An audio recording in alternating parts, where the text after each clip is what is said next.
And now the next case. All parties in the matter of Tate versus Enrico. Step forward, please. Community advocate Valoria Tate is suing her neighbor, Secretary Laura Enrico, for slander and damage caused by her cats. Miss Tate, it is your claim that the defendant's cats damaged some of your property. The two of you are neighbors and share a common garage and storage area. Is that right? That is correct, Your Honor. And that sometime later, when you tried to remedy this situation yourself, the defendant posted flyers around or passed out flyers in the neighborhood accusing you of trying to poison animals and children. After her neurotic behavior. Okay. So how long have the two of you been neighbors and share this common space? I've lived there 5 years, and I'm not sure. I would say she's been there maybe 2 years. Year and a half now. Year and a half. You have two cats? Yes. Now tell me about this common space that you share. I have pictures of the common area. I'd like to see them, please. That's supposedly where all of us can use the patio area. And I explained to my neighbor that I'm highly allergic to pets, and I can't go down there and entertain myself or my friends as long as cats are living on our tables. Go ahead. So I have several pictures. Is this the common space that you share? That's part of it. That's in the garage, and that's my personal space. That table was made for me. It's actually higher than a normal Just table. show me the Okay. Just show me the private space that you have for storage. Yes, please. Okay. So tell me how her cats destroyed your property. Well, before they destroyed my literature that I placed in my garage and covered it very well with bags and mothballs, they've already destroyed a couple of plant pots, and used the bathroom in my plant pot. Did you see that, or did you just assume? I saw that, and when I saw it, I nicely went over to Laura and I told her, "Your cat's potted in my plant and my pot," and she would come over, clean it up, and say a few nasty things, but she would clean it up.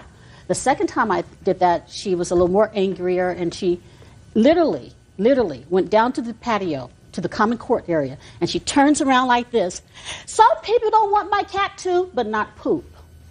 Laura has this thing about you can't tell her to clean up behind her own pets because she feels, as she kind of indicated, cats have a right to. All right, she'll tell me what she feels. Okay.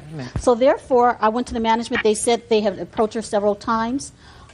They pointed out in this CNRs, the rules, that we can only have house pets. In fact, I asked my owner before I moved. I said, "I'm highly allergic." Can I see the house rules, please? Yeah. I told him, I said, "I'm highly allergic to pets. Do they have pets?" He says, "No, only house pets." Real cases, real people. Judge Judy. Valoria Tate says condo neighbor Laura Enrico owes for property damage caused by her cats. Valoria also claims Laura distributed a slanderous flyer calling her a pet killer. Well, I've read the rules, and the rules clearly say that no pet is to be in a common area. Dog has to be kept on a leash at all times. Is this a picture of your cat on the table? I can't see it. Would you give that to her, please? It's a black cat. And is your cat a black cat? He was, yes. Now, after certain of your property was destroyed, and in your complaints say that you found that her cat urinated on a box, right? And there was literature in that box. Yes. What did you do? What did I do? You put mothballs around the area. Oh, the reason I put the mothballs is before I left for the trip, her cats was in my area up on top of my boxes. I have never seen the cats on the boxes before at that time. So I went into the house, I had some mothballs, left the boxes on the boxes so you can see what they were, and I left. I went on my trip. Okay. You had a confrontation with the defendant and a friend of hers accusing you of trying to poison children and animals. Yes. Is that right? That's correct. Okay. And then you said that there were some flyers that were distributed. I'd like to see those. Your Honor, the flyers were placed on everyone's door in our entire complex. There's 26 units.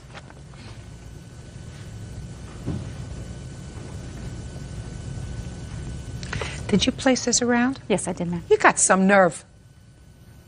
You got some nerve. I have concern for the animals and the children in the complex. I want to tell you something. You got some nerve. If you have animals that in any way interfere with your neighbor's peaceful enjoyment of their property, you keep your animals in the house. What right do you have to let your animals outside into common areas, on tables, on chairs? What right do you have to do that? None. And And you are so arrogant, as to say the last line here is, if you have a problem with allergies, dislikes, phobias, or such about animals in the building, it might be suggested to move to another building. And you go through this whole grandfather clause because two people had cats that were outside. You say now it's grandfathered, so your cats can be outside. If you want to have house pets and you want to let them outside, go buy a house in the woods and let your animals out in the woods where they don't bother anybody. But you live in a condominium complex where there are lots of other people. And it is possible that some adults, some children are afraid of cats. Somebody might want to come and put their lunch on the table, and your cat has just been walking around after walking around in feces, now walks around on the table. That's outrageous. And your reaction is, what? Cats will be cats? I mean, is that what you're saying? No, I'm not, but my cats aren't the only ones in the courtyard. We have a lot of strays that come into the garage and come That into the may courtyard. be. She can't complain about strays. Strays are not your problem. Your problem is your two cats. Because you are an owner or a tenant. I'm an owner. As an owner, you should want to do everything that you can to preserve the integrity of your space. What are you laughing about? Are you on medication? No, I'm not. No, I'm not, Your Honor, but the demonstrations of irrationality never occurred. She threatened me. She followed me. Let me ask you this question.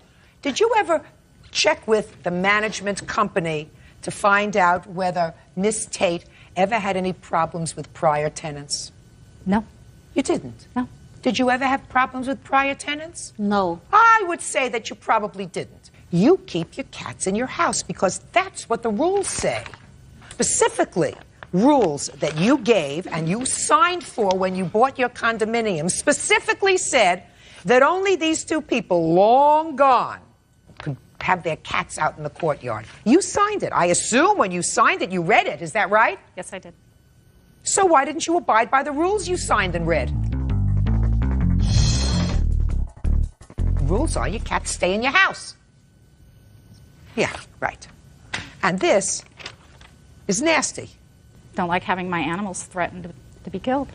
Well, why don't you keep your animals in your house? I will from now on. Perfect. Did we just solve that problem? Yes, you did, Your Honor. Fine.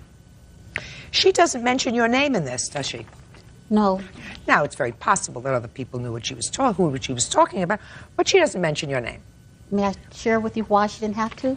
Go ahead. Because she made such a big scene about I was trying to kill these cats and children. All the neighbors heard it, and then she called the police. Well, they knew there was only one person she was referring to. That I can't tell you what they knew. But she does not mention your name in this flyer. But certainly, Miss Enrico, has agreed at this point, is that right, Miss Enrico, that you will keep your cats in your home from now on? Yes. Is that correct? Is Yes, that right? ma'am. Yes, ma'am. That seems to solve the problem. I will prepare that order, that's all. Parties are excused. You may step out. And now the next case. All parties in the matter of Shrek versus Hagar. Step forward, please. 26-year-old employment specialist Catherine Schreck is suing her former lover, railroad conductor Brian Hager, for an unpaid loan to get back on his feet. Miss Schreck, the defendant used to be your boyfriend. According to you, you made a loan to him in the amount of $1,000. Mr. Hager says that you did, in fact, give him $1,000. It was just that, a gift, not a loan. When was this $1,000 check, and it was a check, is that right, Yes, Your Honor. given to Mr. Hager? The check was written on January 22nd, 2002, and it was cashed on January 24th, 2002. Tell me the circumstances of the check, Ms. Schreck. He That's was right, just a unemployed at second. the time. Tell me of the circumstances of the check, The check. Ms. Schreck. Mr. Hager was unemployed at the time, and he was also experiencing other financial hardships. And How long had you been dating him at the time? Approximately 3 weeks. He had disclosed that his ex-girlfriend was possibly pregnant and that he was the father. At that point, I had determined that I did not want to further the relationship beyond a friendship. However, I felt bad for him at the situation that he was in at the time. He had expressed that he was waiting for his tax return to come in. Just a second. So if his ex-girlfriend thought she was pregnant, what did that have to do with money? He didn't need money for that. It was just added stress in his life. Who cares? I cared. He was my friend at the time. I felt bad. What were for you him. doing? I'm a facilitator for San Bernardino Jobs and Employment Services Department. I teach welfare recipients how to get jobs. Good. Oh, you should have taught him. What kind of work were you doing at the railroad, sir? I'm a conductor. And you were let go? No, ma'am. I was just laid off temporarily due to a slowdown. For how long? 6 months. And what did you do during that 6-month period? Things are hard everywhere, so I just I collected railroad unemployment. Which How much? It's $1,000 a month. And where were you living? I own a home. And you have a mortgage? Yes, ma'am. What was the mortgage? Mortgage was $1,700. So you were really short. Where'd you get the other money from? Did you have savings? Yes, ma'am. I had money saved up in my bank account. Now, you tell her that you're having some financial difficulties, and so what did you do? So I offered to give him a loan. What did you say to him? What did he say to you? I said, my father just gave me $1,000 for Christmas. I just received my student financial aid. I don't need it at the time, but I will need it in several months. He said that he was expecting his tax return, and as soon as he got that, he would pay me back. Okay, so where were you? you? Span of 2 months. Where were you when you had this conversation with him? At his home. Remember what date it was? Was it the 22nd of January? Yes, it was. That's not true, Your Honor. When she had given me the check... Tell me about why you would tell this lady that you are having any financial trouble anyway. Well, she could just tell that I was stressed. We were upstairs in my room, we were just talking, watching TV, and she just, she said, "What's the matter?" I said, "Well, I'm stressed out right now because, I'm having some financial problems with being laid off." She said, "Well, I got plenty of money. Why don't you just let me help you out?" And I said, No, it'll be okay. I'm going to be going back to work." We talked about it for a little bit longer, and once again, I said, "No, it'll be all right." And I went downstairs, got a drink of water. I was coming back upstairs. She met me halfway. She said, "I'm going to go home. I have to go to work in the morning. I left you a surprise upstairs in your room." And I went back upstairs to my room, and there was a check for $1,000. So what'd you do? I called her cell phone and said, "Why'd you leave me this money?" She said, "Because I care about you, and I want to see you be okay." She said, "Just consider it a gift." I don't know if she said that. Listen to me. Shh. Are you her mother? You didn't hear the story that he just told? That's more real than what she told me. So you can laugh all you like. That's pretty much what happened, except just consider it a gift. That she didn't say. Don't go overboard, Mr. Hager. When you're ahead of the game, don't stretch the truth. The truth was pretty good for a while. Probably was a gift. I don't believe that you asked her for a loan, that there was a repayment schedule. I don't believe any of that. You have to understand that, Ms. Schreck. But now I have a question for you, because I was interested. When I wanted to hear what you had to say, Mr. Hager, I believe you, that that's how it came about. Yes, ma'am. Because that's what she would do. And she said, I cared about him being stressed. That's what girls do when they're in like. But then she was no longer in like with you, and you were no longer in like with her, and then we got the $1,000 that you've already spent, right? Yes, ma'am. But you look like a sort of responsible young man. How old are you? 29. And you own your own home? Yes, ma'am. So it didn't work out with her. So wouldn't a responsible man of 29 years old, a homeowner, you own your own car, I'm sure you have a bank account, you told me you lived off savings, Yes, ma'am. right? But then you went back to work. Why didn't you start giving her back this money? She had told me it was a gift. Mr. Hager, she's not your mother, is she? No, ma'am. She's not a sister. She's not even your best friend, right? Yes, ma'am. So then what a moral person does is say, you helped me out, I needed it, we're not together, I want to start paying you back this $1,000, right? Yes, ma'am. Isn't that what a moral person does? Yes, ma'am. So you do want to be a moral person, don't you, Mr. Hager? Yes, Your Honor. Good. Judgment for the plaintiff in the amount of $1,000, that's all. Yeah, on the case number 336 on the calendar in the matter of Sirakowski versus Doe. You're welcome, Judge. Parties have been sworn in, Your Honor. You may be seated, ma'am. Have a seat, please. Ms. Sirakowski, you were running some sort of a baby contest or baby pageant. Yes. And the defendant entered her baby. She wrote out a check. Her baby entered the contest. Her baby didn't win. She stopped payment on the check. You want your money, right? Yes, I do. The defendant says that the contest was rigged, so she stopped payment on the check. Tell me about this pageant. All right, Your Honor, this whole case is about this lady who has a major... Shh. Pay attention to my question. Then we'll get along just fine. I said, tell me about the pageant. I'll figure out what this lady has or has not. All right. It is a national pageant system. We did have a baby contest in it. Her baby did participate. Where is this pageant or contest held? It was held in Springfield, Illinois. How many babies were entered? There were 9 babies all told, 5 in her age division. So tell me how it works. You advertised and you said there's going to be a baby contest. These are the age categories. And it says that you have to send in a fee for the contest? Yes, you do. Okay, and how much is that fee? The deposit was $150. She pays the remainder of any fees when she reaches the pageant. Now, what happens if they win this contest in Springfield? If they win the contest, they win money. How much? She could have won a $500 bond. Actually, she could have won a $2,000 bond as an overall winner. Overall winner of one baby of the 2 age divisions. Okay, so she sent in her $150. Yes. Correct? Correct. And then you travel to Springfield. Correct. And how much then does she have to pay once she gets to Springfield?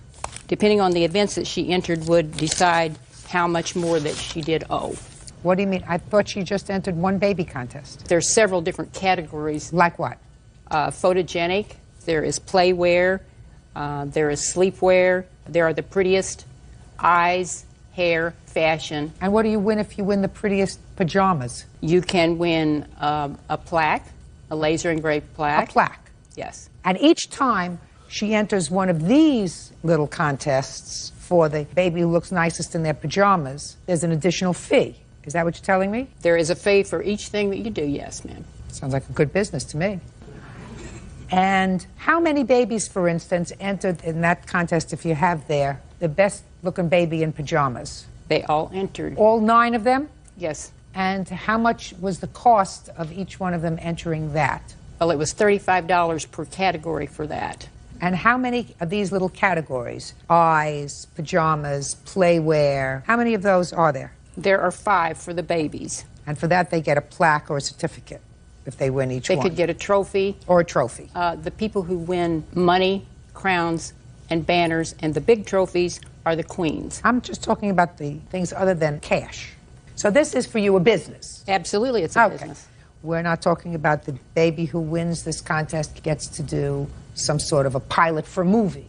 This is just pure ego on the part of parents. Is that right? I would say so, yes. Absolutely. It's just pure ego. Okay, Miss Joe, now I'll hear you. Okay, we did do the pageant. My daughter was offered the prizes of the state queens, the savings bond that originated from her state pageant that I attended in Michigan. That's the only reason we attended her nationals, to receive the savings bond. We went to nationals, we did the pageant, everything was fine, except for she didn't have the savings bond. She said she would overnight it to me. So I started on my way home when I started looking over Lily's scores, which were amazing. So I called the hotel. Just 1 second. So you tell me she owes you a savings bond? Correct.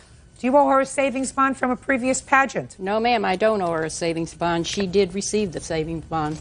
And, in fact, I didn't owe her the bond. The Michigan director did. She overnighted the bond to me.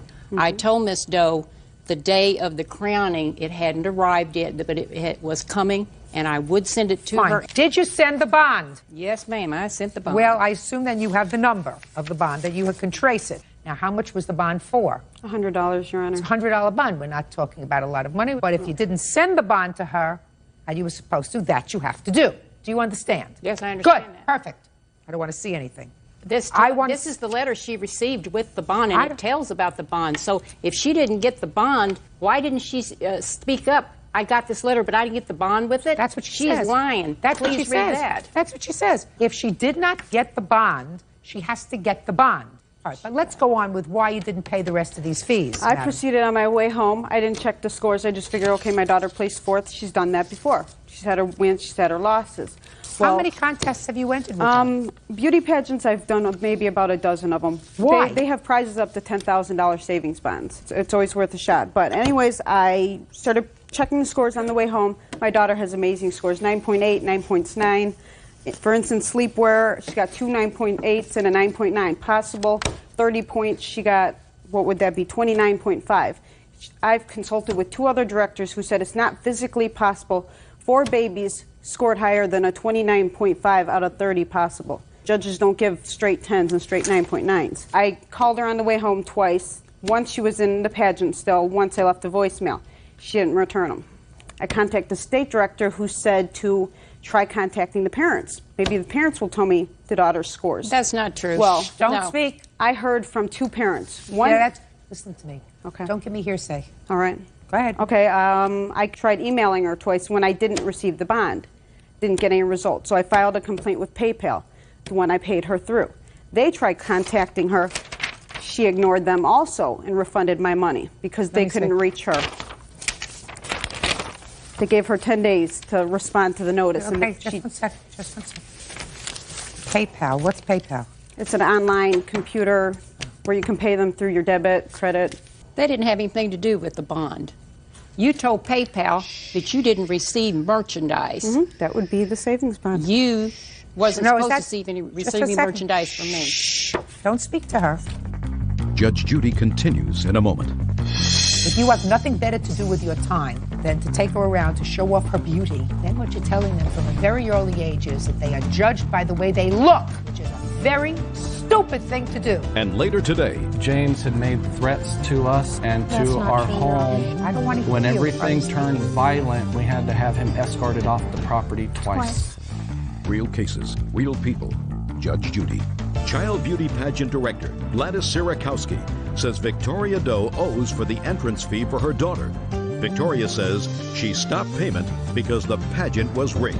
So, the reason that you stopped payment was not because of this bond that you say you There were didn't two reasons, receive. 'cause she wouldn't return That you my calls say about you the didn't scoring. receive.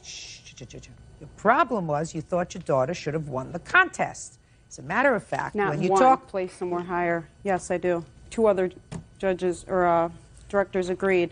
They weren't there. There were 5 babies in the listen division. to me. Don't speak to her. How many times do I have to explain to you not to speak to her? You say in your answer that you believe the pageant was rigged. That's why you didn't pay her. It had nothing to do with the bond. That's not true. Well, I that's had what you 2 say in your reasons. answer, madam. And that's the only reason that this PayPal would not pay. If you had said to them, I entered my daughter in a contest and I think the contest was rigged and I want to stop paying, they would say, that's not a reason to stop. Listen, Ms. Doe, you want to schlep your daughter from one state to another to be in beauty pageants, that's totally up to you. I cannot discourage you from doing that. Sometimes she's going to win, sometimes she's not going to win. Sometimes somebody's going to be a favorite, and sometimes the whole thing is going to be a sham. If you have nothing better to do with your time than to take her around to show off her beauty, that's a very sad. How old is she? 2. I would say at 2, you should be sitting home reading books to her, not schlepping her around from one beauty pageant to another. If you don't understand by now that this lady is in business to make money. I understand that, Your Honor, but it's also her job to Listen to me. consult with parents. Listen to no, it You isn't. can't take the money. No, and it go isn't. You got to pay the money. You don't like this contest? Don't enter it again. You think without witnesses I'm going to find that this contest was rigged? It's not going to happen. I want to tell you something. Very, very good expression. Beauty fades, dumb is forever. What you're supposed to do if you have a daughter is to try to teach her that her mind is more important than her face. And I know that this isn't very good for the plaintiff's business, but if everybody out there would try to understand that what's in here is much more important long-term than what's here, and that usually children do not thrive from being schlepped from one place to another and primped and made up, dressed up, because then what you're telling them from a very early age is that they are judged by the way they look, which is a very stupid thing to do. Stupidity here does not get rewarded. She's entitled to her money, $321. Goodbye.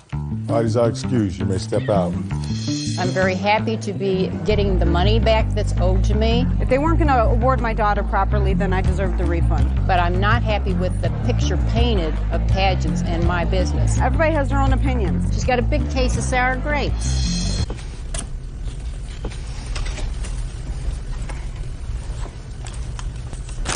When you leave a 17-year-old alone, unsupervised, they get into trouble. You understand that? Yes. This is a bill for therapy. She's been in counseling ever since, and I have a letter from her psychiatrist stating that. It's your bill. Next time you stay home with your daughter. You paid $2,600 for the car. A year and a half ago, I've taken off $600 for the year that she drove the car, year and some months that she drove the car, leaving the value of the car $2,000. I consider both of you responsible. You responsible and you responsible for what happened to the car. Do you understand? Yes. So, she's going to pay some and you're going to pay some. Is that reasonable? Yes. Good. Judgment for the plaintiff in the amount of $1,000. That's all. Your Honor, this is case number 372 on the calendar in the matter of Watson versus Martinez. Parties have been sworn in, Judge. You may be seated. Ma'am, have a seat, please. Ms. Watson, you claim a loan to the defendant in the amount of $1,400 for a couple of things. to bring his daughter out for a visit and then to help pay his mortgage. In addition to that, you claim that he defrauded you out of $500, some sort of an investment. You want that money back. You want a total of $1,900. Yes, Mr. Martinez says that he did, in fact, take some money from you, but that money was a gift, that you insisted upon giving it to him because he had fallen on some difficult financial times, and that the $500 investment that you made in his business was just that, an investment that didn't work out, and you lost your money. How do you know him? We met at a charity ball, and I met him during a function. When?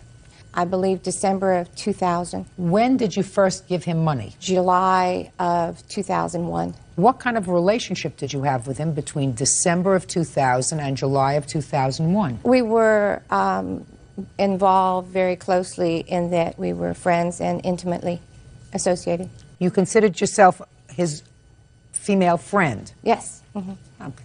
Now tell me about the first loan.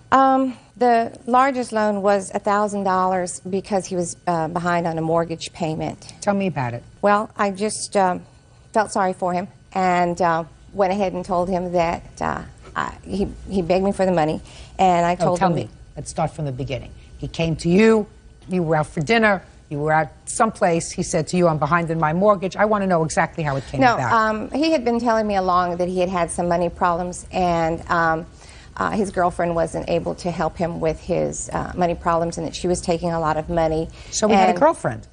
Yes, he has a girlfriend. Well, what was he doing with you if he had a girlfriend? Well, we were just really more friends than anything else, and I would give him a lot of advice, and our relationship was in that he's a truck driver. We'd talk over the phone a lot, and it was over the phone that he told me that really where he needed the money. So it wasn't over dinner or anything. Go ahead.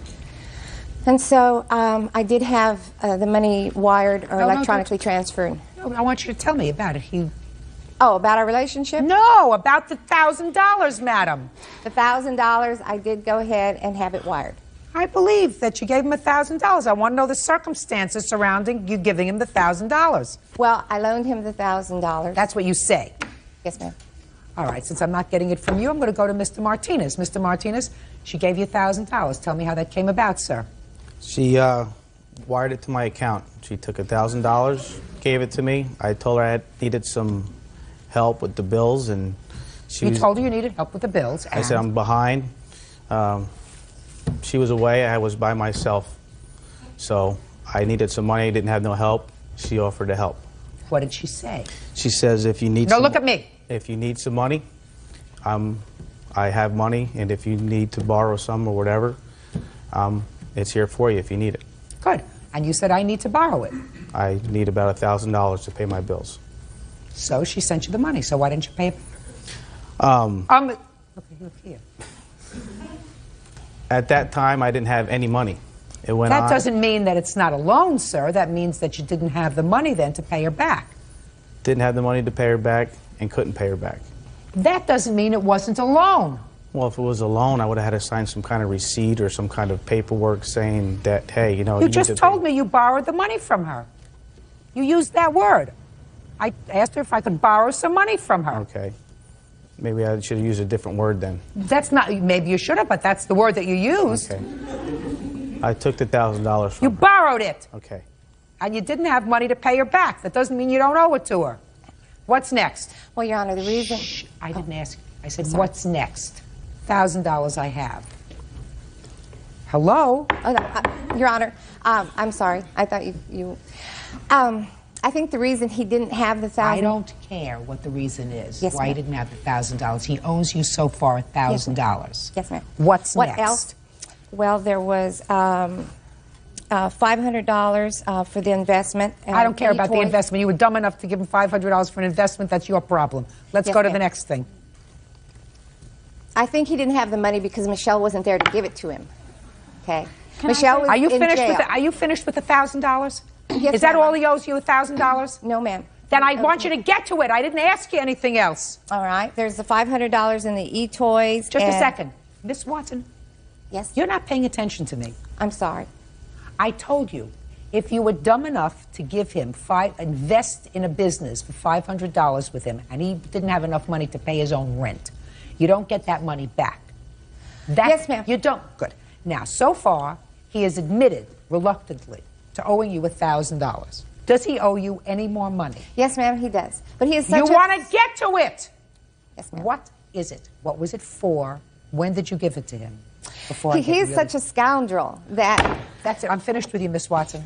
I'm finished with you. I asked you a simple question. The simple question is, we got to the $1,000. He owes you the $1,000. Yes, ma'am. He doesn't owe you $500 that you invested with him. Is there any other money that he owes you? What you have to say is yes, how much it was, what you gave it to him for. If you're not going to answer that question directly, Miss Watson, I'm going to give you an award of $1,000 and say goodbye. Do you understand? Yes, ma'am, I do. He does owe me another $900. No, he doesn't. You want to tell me what the $900 is for? I do have documentation on monies that were given to him when he did ask me for loan, and I do have FYI when I did fax him the information. And Ms. then, Watson, is there something wrong with you? Judge Judy continues in a moment. You invested in a bad deal, period. End of discussion. That leaves $400 left, not $900. Do you understand? Yes, ma'am. And later today, I don't remember getting hit. I got hit 3 times, actually. Started drinking some liquor. Then Nita started wilding. She started what? Wilding. What is that? Acting crazy. real cases, real people. Judge Judy. Rebecca Watson says former lover Larry Martinez owes for a series of loans and for an investment she made in his business. Your lawsuit is for $1,900. Yes, ma'am. $1,000 loan. Something for a plane ticket or something to bring his daughter out. That's and then correct. Quiet!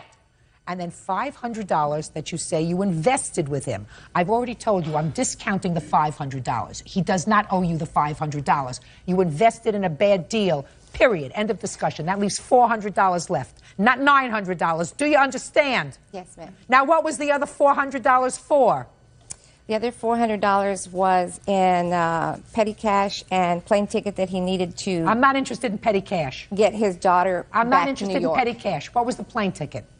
The plane ticket was about $300. What do you mean about $300? It was $300 because I gave him $100 for being able to get in the airport. Show me the $300 plane ticket. Show me where it was. Where did you buy the $300 plane ticket? No, I gave him the money as a loan because he needed to get his daughter from New York. How much was the plane ticket to get your daughter from New York to wherever? About $250. That has nothing to do with the money that she gave me. Was $1,000 towards my bills. That money came out of my pocket for the plane ticket. So she didn't give you $250. No. You have any evidence that you put that plane ticket on your credit card? No, ma'am. Good. So you got $1,000, Miss Watson. That's it, period. That's what you say you owe her? That's what you borrowed. Okay. Is that right? Is that right? Yes, ma'am. Perfect. Goodbye. Parties are excused. You may step out. There were, times that she was in jail and she was gone and not able to be with him. I didn't know all this at the time. I didn't even know he had a girlfriend. Well, I was away. The cat played. Larry is a real scoundrel, and he's got a woman at every port. I thought she was my friend, and she was cheating on me. Both of them. You learn from your mistakes. I'm not going to be doing that anymore. And now the next case. All parties in the matter of Griffin versus Harris. Step forward, please. Sales rep Aaron Griffin is suing his ex-girlfriend, nurse's aide Darlene Harris, for the return of his personal property and for having him falsely arrested. Darlene says Aaron broke into her apartment. Mr. Griffin, you are suing the defendant, who was your former girlfriend, because you say she had you falsely arrested for burglarizing her property, when what you were actually trying to do was to get some of your stuff out because she had thrown you out. Ms. Harris said that you did in fact break in and all the property that you wanted belonged to her. Is that right? Right. Were you living together? I had my own home. Is that right? No, he was living in my house. Did he also have his own home? Well, yes. What was your stuff doing in her apartment? We had decided to spend 2 weeks together. After a few days, I recognized that she didn't have some items. She didn't have a television in the bedroom. She didn't have a living room set. So I decided to move some of my belongings from my home over to her residence. What did you move over? I brought over my living room set, a television. Which consisted of what? Consisted of a cherry oak table, 8 chairs. I also brought over a 19-inch television, a portable CD player, my clothing, some dishes, glasses, silverware, and also... She didn't have any of that stuff? She had some of it, but incomplete sets. She didn't have enough for you to eat off of for 2 weeks? Well, I wanted to assist, and as I said... You wanted to assist in what? Assist her in some of the items that she didn't have. And so after 2 weeks, it didn't work out. What happened, Mr. Griffin? Well, we had planned to get married, and there was an issue in that I was still married and needed to get a divorce. That's what Miss Harris said. Yeah. That's what Miss Harris said. She said when you brought the 8 chairs in, she didn't know you still had 8 chairs and a wife. Okay, so what happened? She didn't apparently want to wait until I could get a divorce. So I decided that it was time for me to move out. That Monday morning, we had one final argument, and I left, but I did leave my belongings in the residence. The argument had gotten very bitter, and I decided that it was just best if I leave at that point. That was smart. Thank you, Your Honor. Go ahead. Upon my return, I found that the defendant was not in her residence, and the door was locked. I did have she had given me a key when I first arrived from Texas. But she took the key off the ring. Right, unbeknownst to me. How do you retrieve your articles? Well, actually, I came in through the side window. I kind of pushed it up and climbed in. But how do you get them? You brought over table, chairs, TVs, CDs. Where were you going to put all this stuff? Well, I was going to place all of the items that I could carry into my vehicle. What kind of vehicle do you have? A Mercury Sable. So one of those expandable Mercury Sables? No, Your Honor. It's average size. So you weren't planning too well? I guess not, no. So what happened? You crawl into the house and you open up a window, crawl into the house, and what happened next, sir? I commenced to packing my clothing and my luggage, and the doorbell rang. And when the doorbell rang, I went to the door thinking it was the defendant. It wasn't the defendant, it was the? Police, right. It was the police upon me opening the door, but I thought it was the defendant. Okay, what you thought. What you thought was irrelevant. Okay. It's okay, so you opened the door and it was the police. Go ahead. Correct. They asked me what my name was. I said Aaron Griffin. They said, you're now under arrest, and they charged me with burglary. The defendant indicated that she didn't know me. Really? I had broken in. Just a second. Did you tell the police you didn't know him? No. No, I never told. No. You should have told him to call his wife. She knows him. Very well. Were you there when she said she didn't know you? They were actually leading me down the stairs of the porch. And she was standing in front of the house with the police. Yes. She said she didn't know me, that I had broken in. That's pretty nasty if you did it. I never said that. I never said that. Okay. So let's talk about this report that you made to the police. Tell me about that. I was coming up my street with my sister-in-law, and I saw his vehicle in my driveway. Shouldn't have been in my driveway because I had taken the key off the key ring. I was scared. We had an argument, and I was... So you called the police? I called the police, and they met me at my house. They saw the window, and they arrested him. They saw the window what? It was broken. How was it broken? The glass was broken? Yes. Did you break the glass? Yes, I did, Your Honor. Oh, you've left that out. You said you just pushed the window up a little bit. So you broke the window to get in? Yes, I did. That's not false arrest. You can't do that. It's not your house. You can't break a window to get in. So that takes care of your false arrest charge. Now you want all your furniture back. Yes, I do. Table, 8 chairs, 19-inch television, CD, dishes. You have all that stuff? No, I do not. Where is it? I put it into the trash. I got rid of it. Oh, no, Miss Harris, listen to me. You know how I caught him in fibs? That's a fib. You want to tell me what you did with his table and 8 chairs? That's what I did with it. Well, I woke up one day and I was upset and I didn't want any reminder of him in my house, and I put that stuff out. You put it out? Good. Yes. You pay for it. That was the wrong thing to do. Well, that was the wrong thing to do. We were getting married and had a wife. Listen to me. That was the wrong thing for you to do. You acted impulsively, and it was the wrong thing to do, so you have to pay for it. Your Honor. I don't believe that you just took it outside and threw it out. You may have given it to somebody. Well, people in the neighborhood, I'm sure they came and took the stuff up off the curb. Including but the that's television? Exactly Including the television set? Yes. That's fine, then you pay for it. Judgment for the plaintiff in the amount of $1,250. But that's it, Mr. Griffin. That's all. This is okay. Yeah, this is case number 244 on the calendar in the matter of Hesevic versus Boudreaux Whitney. Parties have been sworn in, Judge. You may be seated. Ms. Hesevic, it is your complaint that because of the defendant's conduct in reporting certain behavior that really never happened on your part, that you lost your job. You want to be compensated for that. Is that Yes, correct? That's correct. And the defendants say that they had some business dealings with you. They found your conduct unacceptable. They reported that to your boss, and they had a legitimate right to do that. Yes, Your Honor. Okay.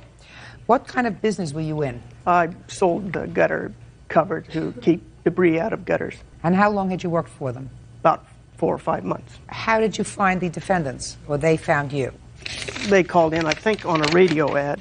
Is that true? That's correct, Your Honor. Yeah. Okay. What happened that caused you to call and make a complaint about the plaintiff? Your Honor, basically it was just Karen's behavior. We were very interested in the product. It looked very good, and I expressed to her in the beginning. Tell me what the product looks like. It's actually a sheet metal device that goes over your gutter to deflect the needles and leaves off the gutter and allow the water to go in. Awesome product. Anyhow, we were very interested in the product. Karen came out to the house. We asked her to do an estimate. She left me with a tape and a sample of the product. I expressed to her that I wanted my wife to see the tape because she wasn't home at the time. What date was that? I believe that was the Saturday, the 24th, I believe was that was the date, yeah. Anyhow, she expressed to me that she needed the tape back. It was her last tape. I clearly understood that and promised her we'd get it back to her. My wife got home late that evening, didn't get a chance to view the tape. The next day, she did, which was a Sunday. We in turn decided at that point that we had some friends that would be interested in the product as well. So we figured we'd hang on to it till Monday and get it back to her. Over the weekend, Karen left several nasty grams on my telephone, on my cell phone, expressing her desire to get the product back. The tape back. Right. Come Monday, she made a phone call or two to the house, which my wife, Whitney, answered, and she can tell you basically what took place She called there. me on the phone. She called me on the phone and she says, I really need to get my tape back. And I said, well, I got a friend that owns a gutter company, and I wanted to let them see it to see if they thought it was credible, that it might work. And she goes, well, I really need to get my tape back. I says, well, do you only have one tape? She goes, yep, I only have one tape. I go, well, okay, fine. I said, come get it. And she did. On what date did she come? It was on Monday evening. Which would have been the 26th, Your Honor. Okay, Yeah, so what 26. happened when plaintiff came and got the tape? At that point, Your Honor, I'd arrived home from work, and I got a knock on the door, and it was Karen. She was obviously upset. I said nothing at first, went and got the tape, handed it to her, and said, I apologize that you didn't get it back as quick as you wanted based on the messages I retrieved. She was obviously upset. She got cranky with me and, grabbed it out of my hands and was obviously not real happy about the whole thing. And I said, Karen, the product that you're representing is awesome. I love it. We're interested in it. But the way you're treating me, I'm not going to buy anything from you. Her response was, I don't want to sell you anything. And I said, fine. Then I asked her to leave or I'd call the police. Now, several days went by and I got a subpoena served to our house, and it referred to a Bruce Hesevic was suing us for something.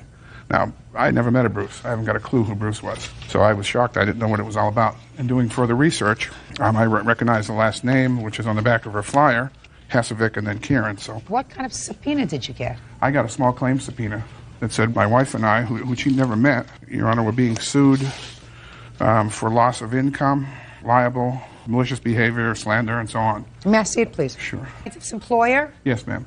Well, you left that part out. I beg your pardon, sir. ma'am.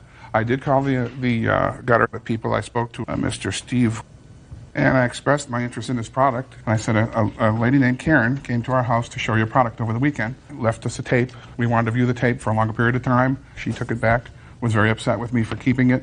Can you please send me another tape? And he said, well, you're saying Karen? And I'm saying, yes, Karen. He said, well, I have no Karen working for me. He goes, there is a Bruce that works for me in that area. You're sure it wasn't a man? I says, no, it was a lady named Karen. Fine, I'll send you a copy of the tape. Then a short while after that, we had a sheriff come to our house looking for us. We weren't there. We had a PTA meeting. My boys told us. And then you got served with Served this. after, yep. Okay. And then I went down to the courthouse and filed for a jury trial, figuring I'm going to get this thing out in the open. Okay, now I got you. Bingo. And it would be fair to say that in your conversation with Mr. you voiced some displeasure with the salesperson. Absolutely. You did. You said, I don't like the way I'm Absolutely, being treated. I didn't like the way I was treated. No, I'm a sales manager, Your Honor, and I think when you want to make a sale, you're Okay. nice to people. Bruce and Karen, same person? Yes. Okay, so that's both you. Mm-hmm. Now, when you went to work for this gutter cover company, did you interview with this Mr.? Yes. I actually did sales before I ever met him, and then... For the same company?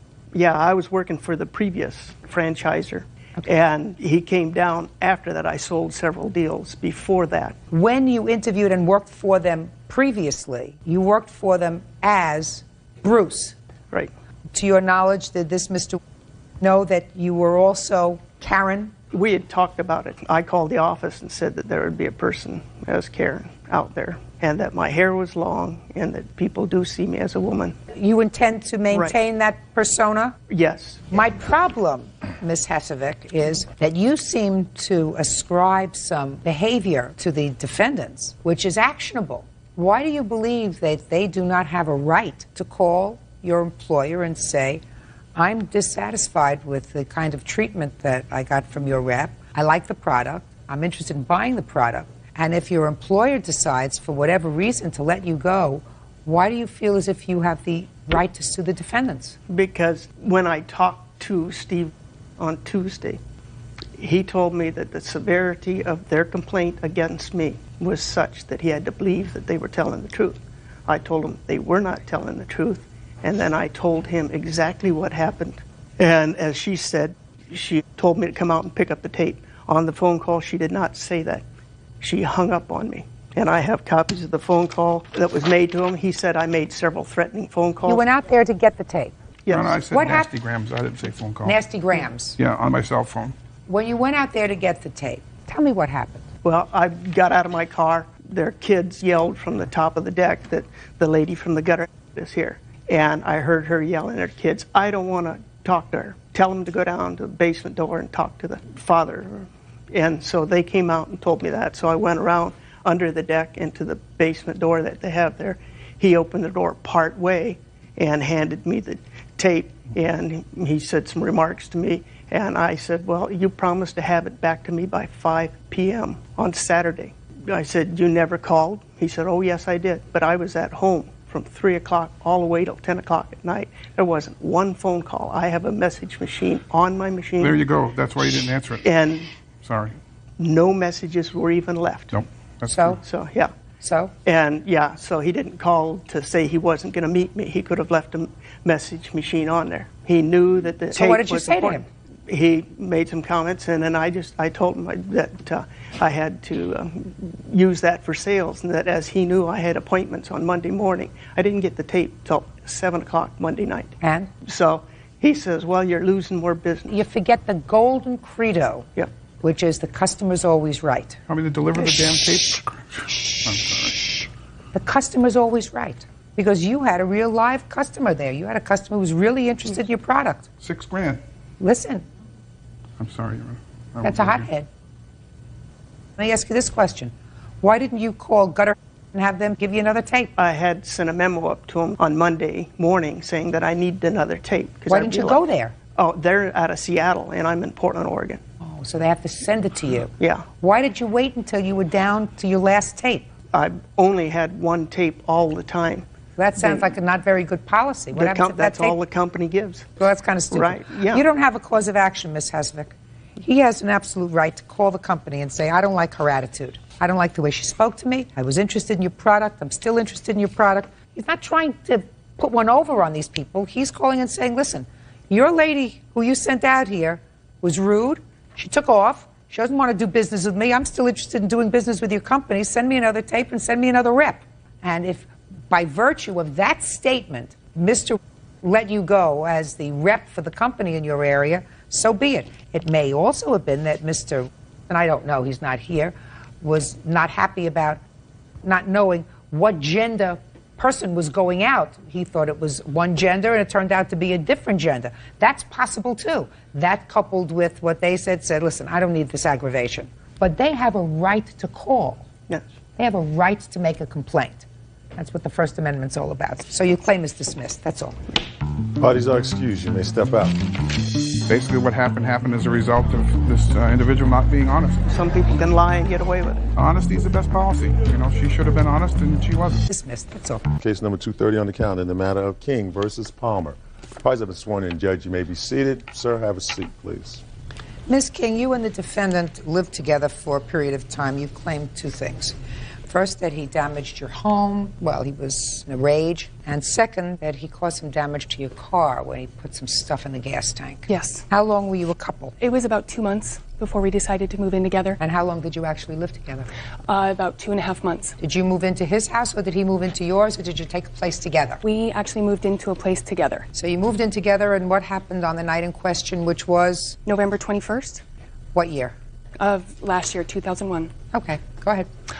It started out with him, he went to Pool League that night. He went what? To Pool League. He was on a pool team.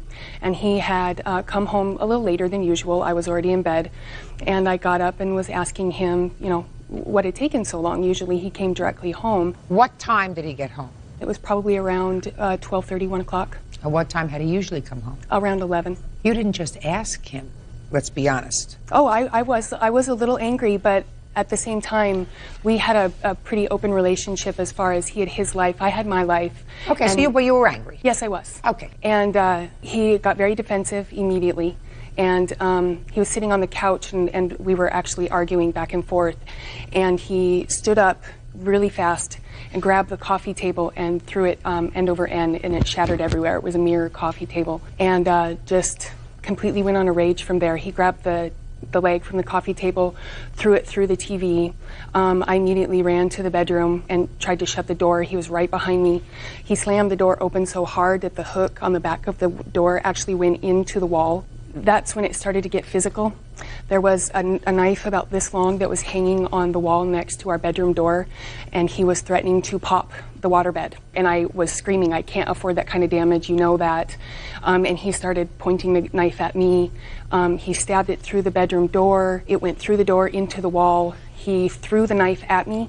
It landed right next to my head, and there was actually a perfect imprint of the knife in the wall. You could see the handle, the knife itself. He turned around and got very aggressive with me and put his hands around my neck. That's when I started kind of flailing, and I punched him in the side of the head. He carried me across the room by my neck, threw me through the door, and I landed on the linen closet, which was right outside of the bedroom wall. He put his fist through the wall. I ran into the kitchen. I picked up the phone. I dialed 911. He was right on top of me, grabbed the phone from me and hung it up and started screaming at me, "You're going to call the police. You're going to call the police on me. You know I have a warrant." Grabbed the phone from me, threw it on the ground. It shattered. He put his hand through the back screen wall, which is when he cut himself. Immediately started bleeding all over the place. I ran back into the bedroom trying to get away from him. He followed me in the bedroom. We went outside because my children were home. I had a 5-year-old and a 3-year-old that were hiding in their bedroom. So I went outside, locked myself in the car, assuming that the police would be on their way because I dialed 911. He was in my face in the car. I ran back inside trying to lock him out, and he took off after that. Hid in the bushes for about 3 hours. They looked for him with K9 and took pictures of my house. And I actually have the police report. I'd like to take a look at the police report and the photos if you have them. I was not able to get the photographs from the police department. But I also have a copy of the security and cleaning and the damage deposit from my landlord. I've moved out of the house, and they had obviously tons of damage to fix the house. Here's a breakdown of what everything cost, not including what I fixed myself. Go ahead. I have a slightly different version, Your Honor. So did she when the police came that night. I came home that Tuesday night from pool league. It was a little bit later. I'd stayed and shot pool with my friends after league ended. Before I'd even made it to the door, she came out the door screaming at me, "Where you been?" Just going off on me. I came in for about 10 minutes of that screaming. As I was getting ready for bed, I called her an explicit name. "Look, you dumb. Can I just please go to bed? I got to work in the morning." That's when I got punched in the head twice. And after that is when I started to tear the house up. That's what she forgot to tell me. That's in the police report, that she told the police that she hit you first. That's when I started to... Yeah, how come you forgot? You told me about all the things that happened, the coffee table and the glass and everything else. How come you left out the fact that after he called you a name, which was not a nice thing, you punched him in the forehead? No. That's actually incorrect. I did punch him. Behind the ear, Your Honor. I did punch him. That was when he had his hands around my neck. No. When I No. Your Honor, when I pushed him, That's not what you told the police. I pushed him on the forehead. There was actually a prior incident with another girlfriend, and he had called her the same name, and she had smacked him on the forehead with a frying pan for calling him that name. Listen to me. I did push him in the forehead. He was sitting on the couch.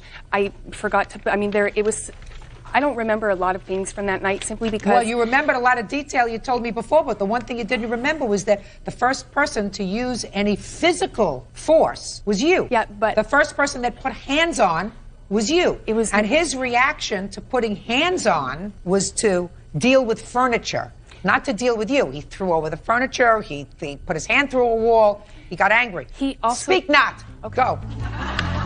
Judge Judy continues in a moment. Just a minute, there's a fly in here. It's irritating me. If I had the proper equipment, I could have done it. Bird, don't be frightened. Real cases, real people. Judge Judy.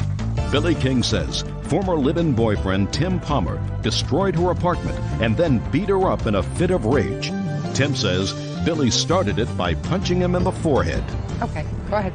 It escalated from there, and I did tear the house up a little bit. You did? Got a copy of the damages here. I highlighted the ones that I caused. Okay, so did you pay for the ones that you caused? No, I just replaced the TV of hers that I broke the very next day with the phone that I allegedly smashed on the ground. Just a minute, you replaced the TV how, sir?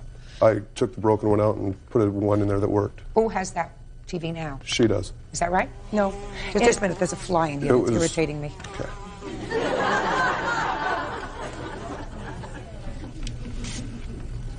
Go ahead. And then that was on November 21st. We stayed together for another month after that. I went to... Just a minute. Don't get me off the track. This I'm fly sorry. isn't getting me off the track. I want to know where the TV is. He said he bought a new TV. I absolutely believe him that he replaced the TV. He actually didn't buy a TV. His best friends were our neighbors, and they had a broken TV that they were keeping in the garage.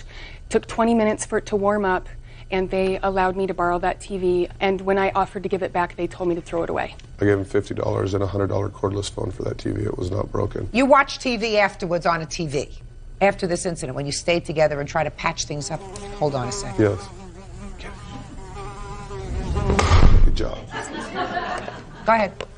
If I had the proper equipment, I could have done it. For a month after that, we were together. I went to see my father over Christmas, and she had a problem with that. Cashed one of my unemployment checks while I was gone, signed my name to it, and cashed it at her place of business. Then New Year's Eve, she took off at 11:15, got back at 4 in the morning. I left when she got home because her Sounds kids as if were it there. wasn't a marriage made in heaven. Listen to me. How much of the damage did you cause? $135, Your Honor. And how much are you being billed? Oh, excuse me? Miss King. $2,100 and Let me see. I'm also liable for half of the re-rent fee and advertising. And how much is that? That's $275 and $21 are the two totals on that. I'd also like to point out that we were not working it out after that. I don't care whether you were or you weren't. I want to see what the landlord lists as damage. They're the same thing. Mine are just highlighted what I caused. We'll take care of it. Huh? We'll take care of it. You fly. Was also rent? I moved out in January. She moved out in July. Was your rent up to date at that time? Yes, it was. No, that late it was charge not. was. What about the security deposit? We split that. I paid the $500 security deposit, which in turn takes care of the $725 that I owed in the back rent minus $200. Why would you have paid all of the security deposit? Because when we moved in together, he was not getting paid that much money. He pays an enormous amount of child support because he's about $20,000 behind. Did you give her half of the security deposit? Yes, I did. It was $250. Who paid it? By check? We paid cash to the landlord. And it had to go on one person's name, so we just used hers. Your Honor, the reason that we paid cash was because at the time I was working at a pawn shop and I had a rather expensive ring. And I ended up getting rid of the ring so that we could afford the house. Let me explain something to you. No court is going to waste their time going through this kind of minutiae with people who choose to live together and test the waters to see if the relationship is going to work. There are certain things that are reasonable. I'm not getting into the $5 here and $10 there and even $50 someplace else. Bird, don't be frightened. Right.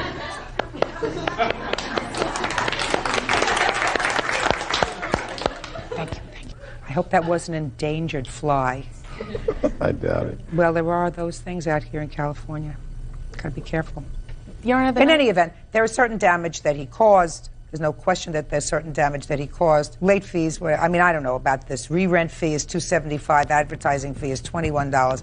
Certainly he lost his cool Fair statement? Fair statement, Your Honor. Good. You lost your cool to the tune of $500. Now, what proof do you have that he actually put flour in the gas tank of your car? Which is the second part of your claim. I have a couple of things actually to prove that. I have a receipt from the people who initially fixed my car. I had it towed on. I have no doubt that somehow your car was vandalized.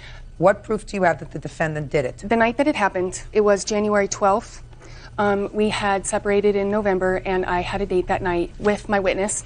We had gone out. We came back to my house. We had been friends for quite a while, and so we came back to my house. The children were not there, and decided that he was going to stay at my house that night. You know, no big deal.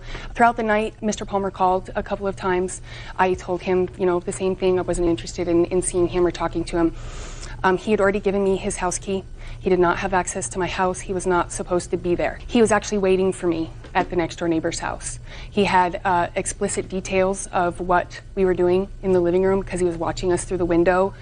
When we decided that it was late enough and we were going to go to bed for the evening, he broke in through the front door, said, "Not in this house, not in this house," and walked right into the bedroom and left, went to his friend's house, called the police, and was going to immediately take back all the things that he said that he was going to give me because he didn't want them anymore. He was so broken up.